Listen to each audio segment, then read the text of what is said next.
who believed that God wanted to know people personally and that Jesus intended for us to not keep this good thing, this gospel, to ourselves. And this young group of believers in Herrenhut, Germany began essentially a move of God and a revival. And the story goes that there was a couple of those two young Moravians who heard about some islands, some plantations on some islands where people had never heard the gospel.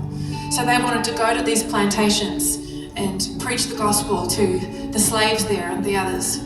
But they discovered that no one would take them, and that the only way that they could get to share the gospel with these plantations was by selling themselves into slavery. And so the story goes that these two young men went down to the docks and sold themselves to some slave owners. And as they were bound and taken onto the ship, and their families were at the dock, weeping and bidding them farewell, knowing that they might never see them again, as the boat pulled away from the dock, the story goes that these two young men turned back and shouted out to their families, "We do this, that the Lamb may receive the reward for his suffering."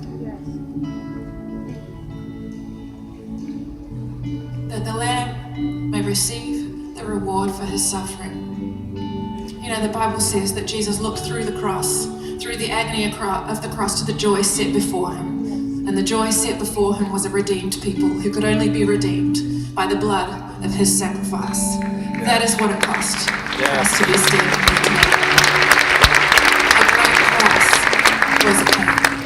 A great price was paid.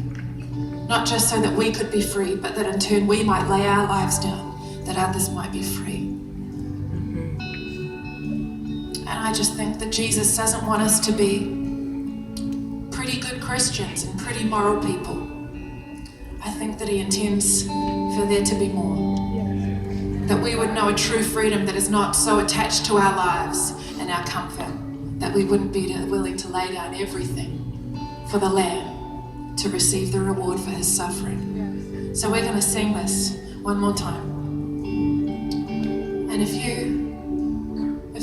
you choose for that to be your prayer, that you want to know this Jesus for real and live this Jesus life for real, then why don't you sing it with all your heart? And let's get ready for God to do something powerful in our midst as we give our lives to him afresh.